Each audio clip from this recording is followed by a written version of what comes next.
Bismillahirrahmanirrahim. Assalamualaikum warahmatullahi taala wabarakatuh. Salam, Om Swastiastu, Namo Buddhaya, salam kebajikan, salam sejahtera bagi kita semua. Pada kesempatan kali ini saya ingin mempresentasikan hasil dari penelitian kami dari tim 7. Saya selaku tim lead, Muhammad Taufik Rahman Hidayat, Sultan Majid selaku tim, Muhammad Rizky Aulia selaku tim, Tri Handayani selaku tim, Mesrawati Hia selaku tim, Imelda Hartono selaku tim. Dengan tema analisa bisnis metrik performa food story.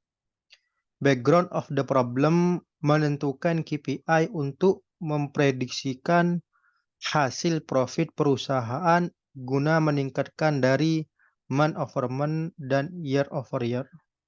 Objektif meluncurkan dan menganalisa raw data untuk membuat visualisasi serta human resource HR yang akan meningkatkan tim manajemen food story saat memprediksi keputusan berdasarkan analisa masa depan.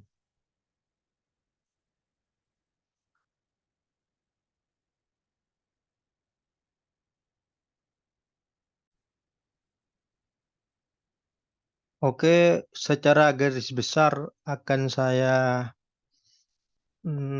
definisikan jenis-jenis data analis yang akan kita sampaikan pada pagi ini, yaitu ada 4 faktor ya.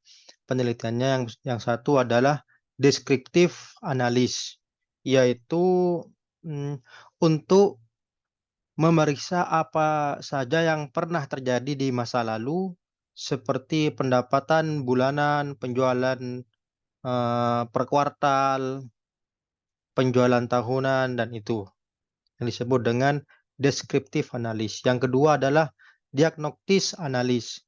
Jenis data analis ini yaitu mempertimbangkan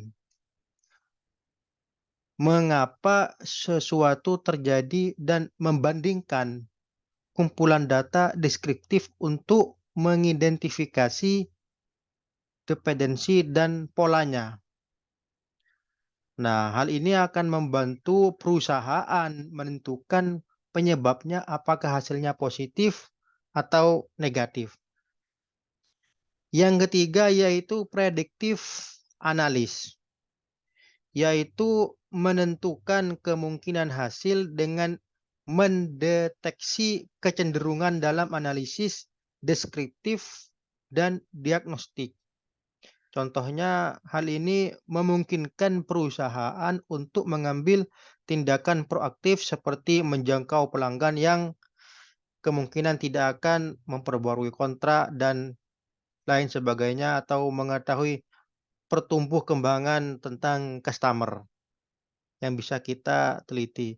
Yang terakhir adalah perspektif analis, yaitu yang dimana maksudnya untuk mencoba mengidentifikasikan tindakan bisnis apa yang harus diambil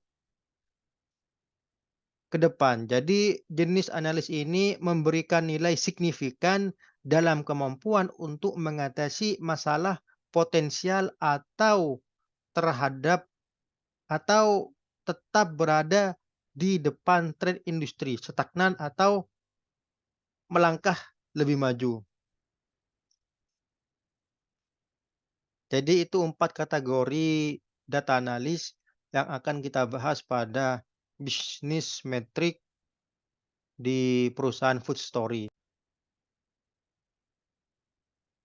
Sekarang kita masuk ke dashboard Power BI tentang kontribusi customer terhadap perusahaan food story. Nah, yang dimana kita akan meneliti pertumbuhan customer pada tahun 2021. Nah, ini pertumbuhan customer di tahun 2021. Jadi kita akan meneliti apakah customer itu tetap bertahan atau tumbuh lebih banyak customer atau semakin berkurang. Pada dashboard ini kita akan menjelaskan tentang berapa banyak rata-rata order yang dilakukan oleh setiap customer. Yang pertama. Yang kedua, apakah terjadi penurunan jumlah customer dan kalau terjadi berapa banyak penurunan customer di bulan itu dan di tahun itu. Yang terakhir pertanyaannya pada ini adalah seberapa sering orang belanja dalam suatu kurun waktu. Nah, nanti akan kita teliti dan saya akan jelaskan maksud dari item-item ini agar rekan-rekan tahu sejauh mana tingkat perkembangannya. Oke, saya akan menjelaskan yang dimaksud dengan tabel year. Ini tahunnya ya. Tahun di mana Food Story itu transaksi. Ini bulannya Januari sampai Desember lengkap. Churn rate. Nah, churn rate ini yang dimaksud adalah digunakan untuk mengetahui berapa banyak customer yang berhenti menggunakan produk atau yang berhenti berbelanja. Berhenti berbelanja itu kita namakan churn rate. Semakin sedikit churn rate, maka semakin baik karena banyak customer yang bertahan. Bisnis metrik ini bisa digunakan sebagai tolak ukur kepuasan customer terhadap produk atau harga yang ditawarkan oleh perusahaan Food Story. Kolom yang kedua yaitu CLV atau yang saya maksud Customer Lifetime Value. Artinya, Customer Lifetime Value ini adalah salah satu indikator yang digunakan untuk menentukan nilai pendapatan dari customer. Jadi pendapatan dari setiap customernya. Manfaatnya untuk membantu menentukan target pasar yang tepat dan meningkatkan loyalitas atau mengoptimalkan strategi. Jadi kalau kita sudah tahu CLV-nya, maka kita akan tahu tindakan apa yang akan kita lakukan terhadap perusahaan Food Story kepada rekan-rekannya. Bisa digunakan CLV itu untuk meningkatkan CLV biasanya dengan cara membuat sistem reward, upsell, cross-sell, dan optimasi experience customer. Jadi itu yang saya maksud CLV. Kita lanjut ke kolom selanjutnya. Kolom selanjutnya itu ACL.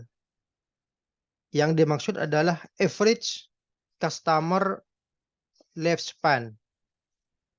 Yang dimana maksudnya adalah untuk mengetahui masa hidup customer yang memakai produk atau berbelanja.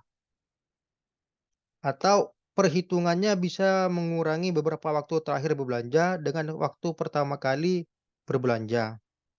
Bisnis metrik ini bisa menjadi indikator seberapa royal customer terhadap produk yang disajikan. Jadi untuk mengetahui masa aktif setiap customernya.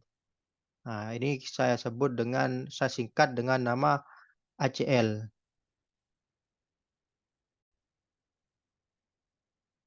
Selanjutnya di cat di atas ada tulisan ARPU atau ARPU. Yang dimaksud adalah average order per user. ARPU ini digunakan untuk menghitung rata-rata nilai yang dihabiskan oleh suatu customer. Nah, nilai rata-rata. Jadi ARPU ini nilai rata-rata. Intinya adalah nilai rata-rata yang dihabiskan oleh suatu customer. Jadi ARPU ini dapat melihat apakah perkembangan jumlah customer sesuai dengan perkembangan nilai rata-rata penjualan atau sebaliknya. Jadi kita bisa mengetahui dari ini nanti.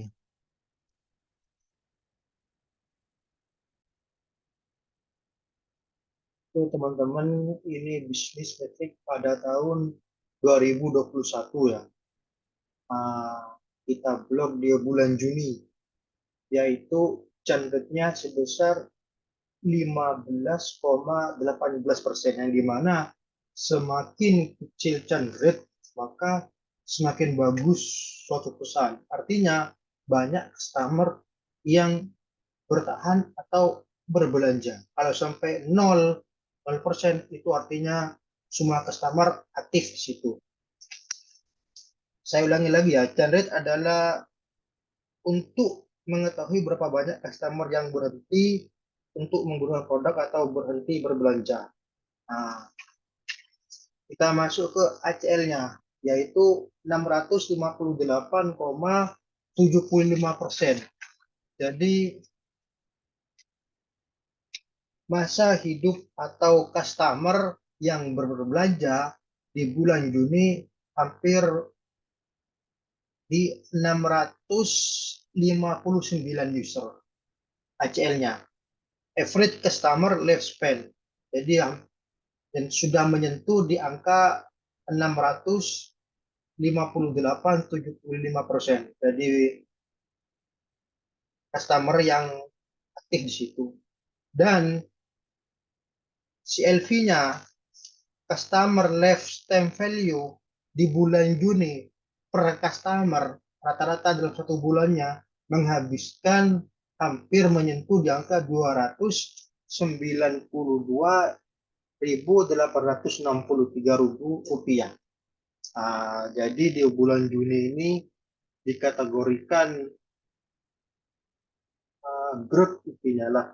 Jadi bagus di bulan Juni 2021. Nah, untuk keseluruhannya ada ini ya 658,75% dan RPU-nya 59,62% di tahun 2021. Kita lihat di tahun 2022 bulan Juni ya, apakah sama? Nah,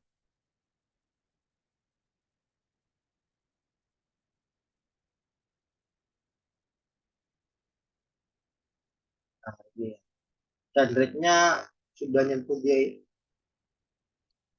minus ya 0,36%, ACL-nya 28.125 rupiah, selfie-nya ini 19.136.577 itu untuk keterangan metrik bisnisnya.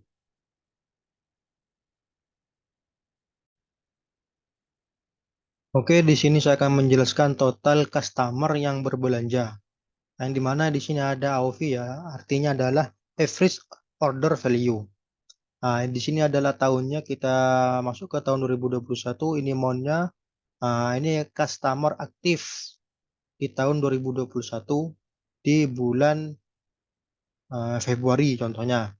Nah, ini ada AMPM yang artinya average member purchase amount.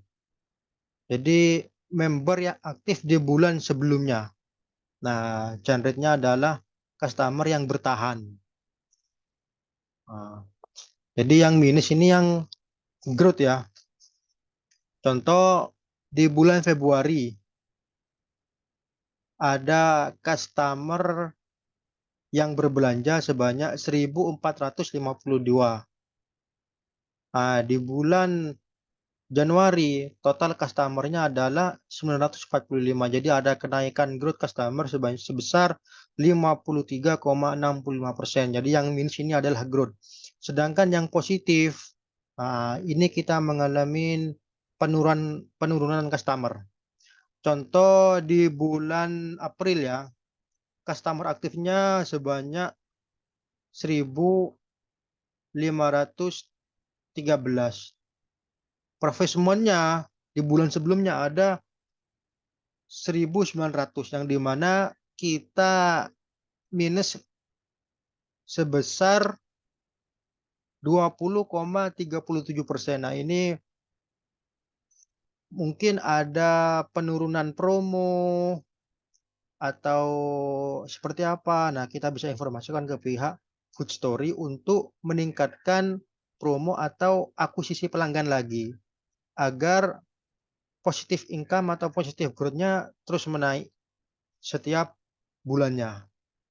Ini di tahun 2021 ya. Nah, untuk di tahun 2022 kita lihat di bulan apa yang paling bagus. Saya rasa sama di tahun 2022 signifikan ya. Nah, sekarang kita menuju ke dashboard interaktifnya.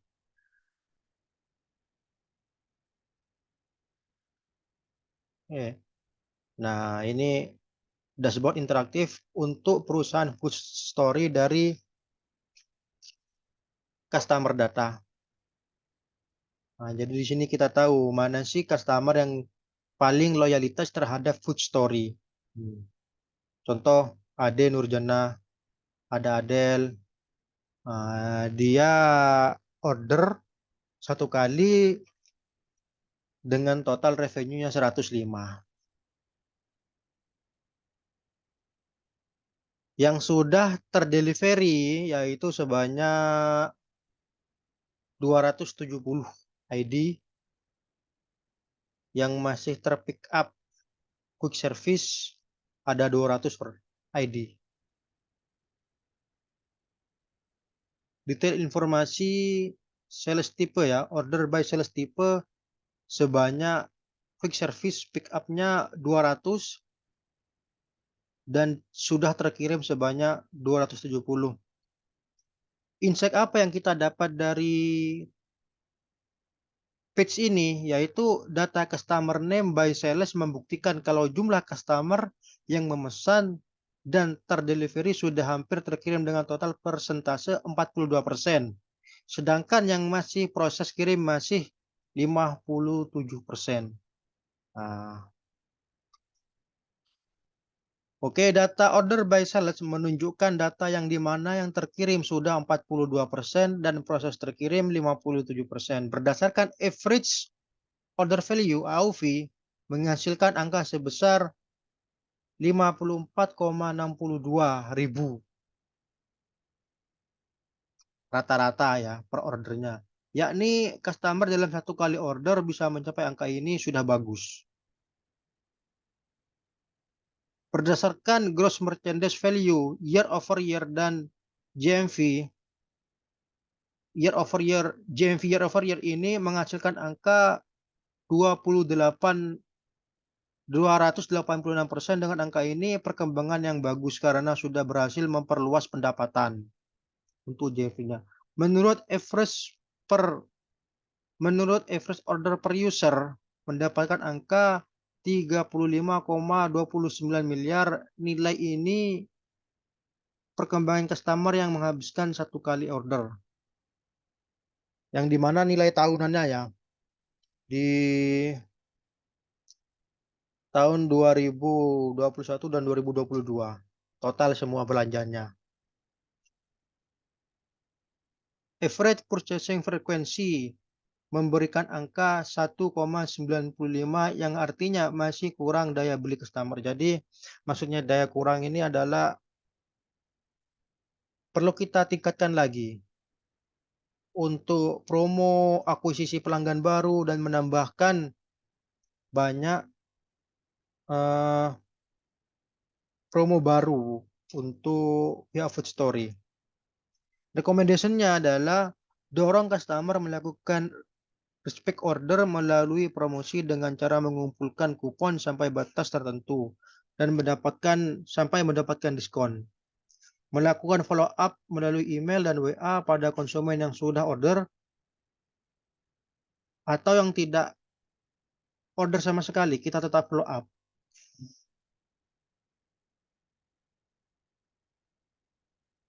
Melakukan promosi bagi pengguna baru melalui program membership, memperbaiki sistem database dengan menambahkan ID customer.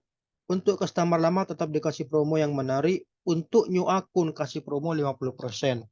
Jadi yang terpenting adalah new akun. Orang yang pertama mengaktifkan. perlunya kita memberikan suatu kontribusi promo baru. Bisa diskon 50, 60, dan seterusnya. Nah, untuk di page branch level, kita akan mengetahui branch mana yang paling berkontribusi terhadap perusahaan.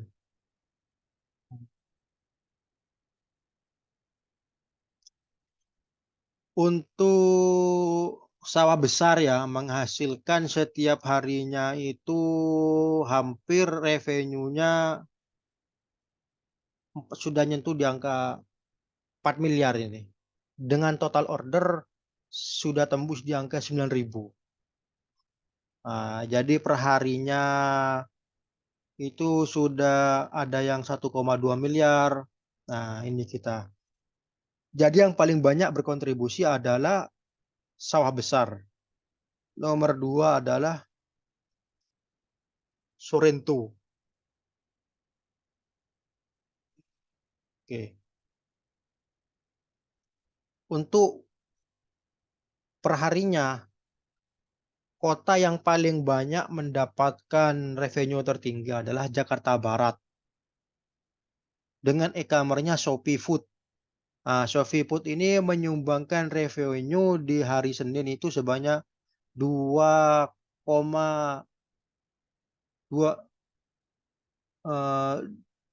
sebanyak 2029 M per harinya untuk di arah Jakarta Barat. Untuk tersibuknya ini kita di jam 12 malam pun masih aktif ini. Untuk jam tersibuk full order jatuh di jam 11, di jam makan siang ya. Dengan kategori sawah besar dan Sorrento.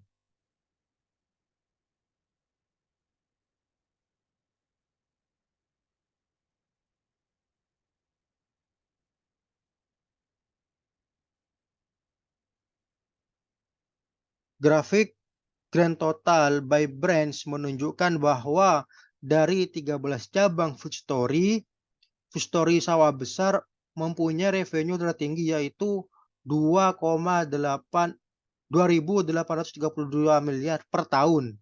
Sementara food story Kemang adalah food story dengan revenue paling rendah yaitu sekitar 4 miliar per tahun. Grafik total order bill by hour menunjukkan bahwa ras hunter terjadi antara pukul 11 sampai pukul jam 2 siang. Ini di mana jam-jam makan siang ya. Banyak terjadi order. Grafik grand total by day menunjukkan bahwa pendapatan pada weekend Senin, Selasa, Rabu, Kamis lebih besar daripada pendapatan weekend. Weekday. Weekday lebih besar daripada weekend. Kenapa? Karena weekday kita kan aktif bekerja di kantor, kuliah, sekolah, semua aktif. Sedangkan di weekend kita stay di rumah, yang dimana keluarga sendiri kita sudah masak. Jadi ada angka penurunan order di jam-jam itu. Grafik GMV and total bill perform menunjukkan revenue tertinggi di bulan April yaitu sebanyak 256.216.722. Sementara total order terbanyak terjadi di bulan Juli. Average order value pada jam 12 malam sampai jam 1 dini hari adalah paling tinggi yaitu 3,8 juta. Ditemukan bahwa food story di server dan food story requiner adalah food story yang aktif hanya di malam hari sampai dini hari. Jadi seperti itu. Untuk rekomendasinya, bangun loyalitas pelanggan melalui pemberian reward atau diskon terutama saat jam tersibuk dan weekend. Nah, untuk itu ya. Khusus untuk story di server dan Requiner untuk menambah jam operasionalnya. Ini untuk menu branch level. Untuk menu sales menu level ya. Nah,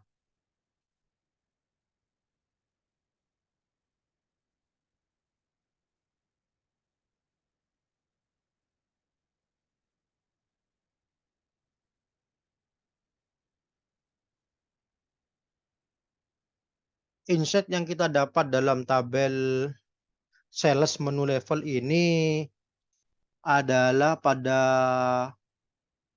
paket lahap spesial 1. Ini paket lahap.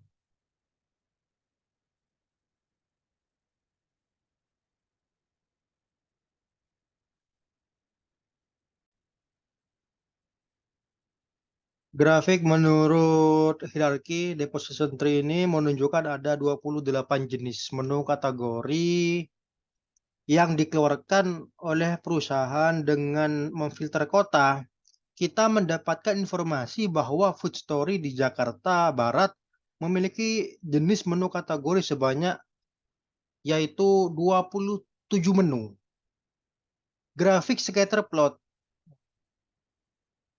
menunjukkan adanya korelasi negatif antara harga menu dan kuantitas. Artinya, harga menu tertinggi tidak berhubungan dengan penurunan kuantitas. Demikian juga sebaliknya, harga menu terendah tidak berarti kuantitasnya naik.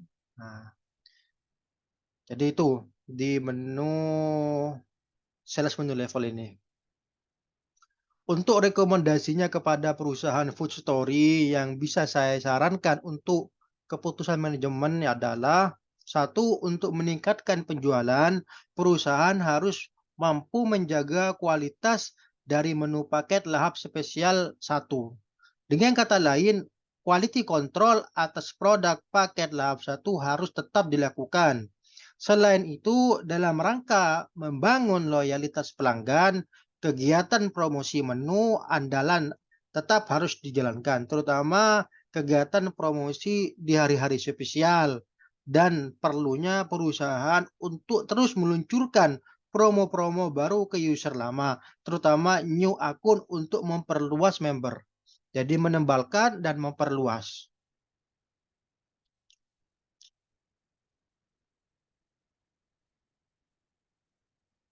Kita bisa lihat ya, sini untuk melihat top driver.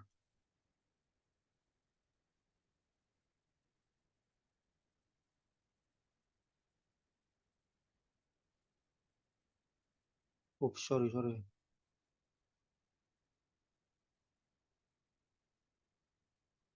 Ada permasalahan sedikit di dashboardnya. Perlu saya sentuh back dulu.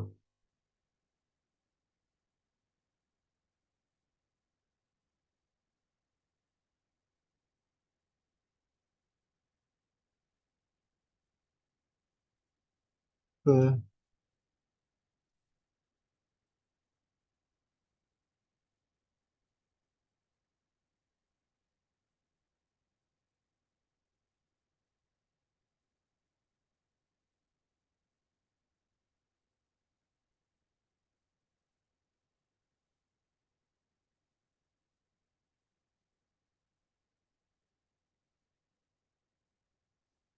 Top driver dengan ID ini ya.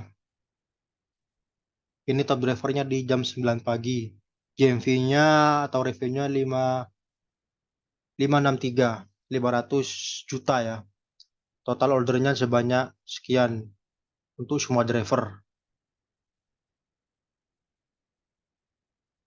Sekarang lanjut ke sales customer level.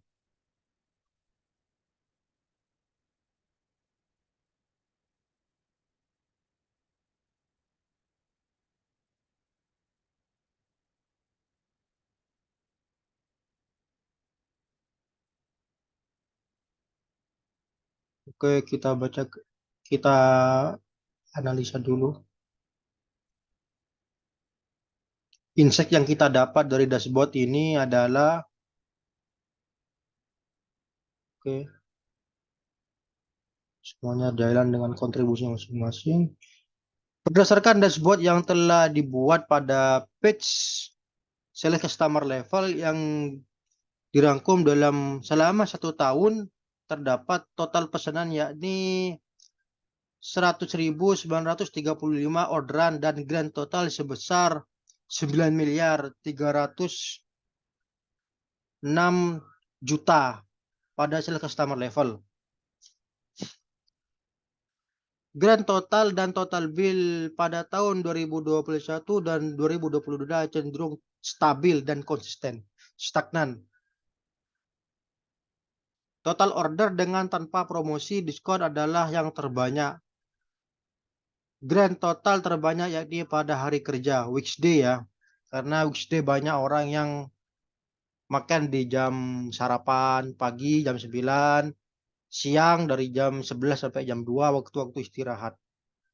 Dan sore waktu mau pulang bisa mampir.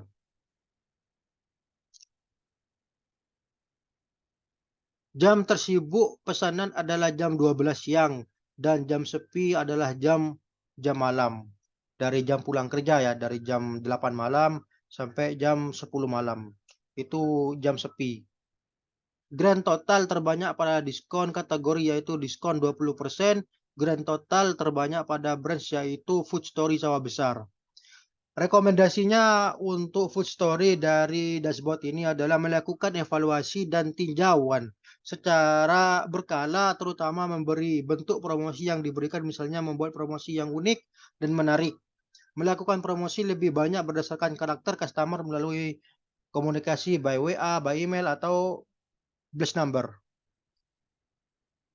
Nah, ini kita lihat diskon 10% sampai 30% menduduki angka yang tinggi ya, hampir mendapatkan revenue 10 M per tahunnya. Total orderan 1 tahun sudah tembus di angka 37.168. Revenue-nya sudah tembus sekian dan average ordernya sudah tembus di angka 55.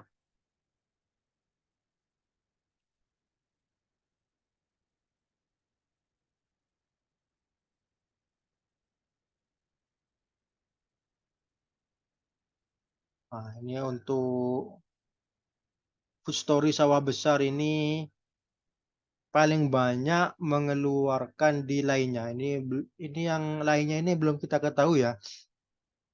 Take away juga tinggi dan Shopee Food di angka 439,51 miliar pendapatan dari Shopee Food. Ada GrabFood, seterusnya ada GoFood, Traveloka, Izo, Event Foods, dan lainnya.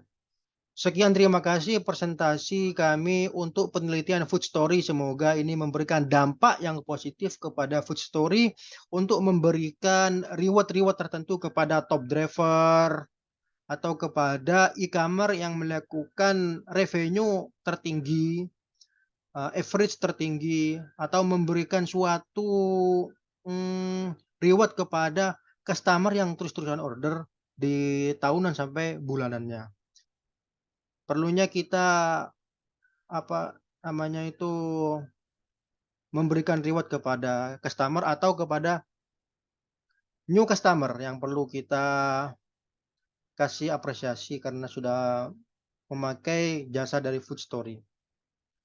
Sedemikian presentasi yang saya sampaikan, semoga bermanfaat buat kita semua. Assalamualaikum warahmatullahi taala wabarakatuh.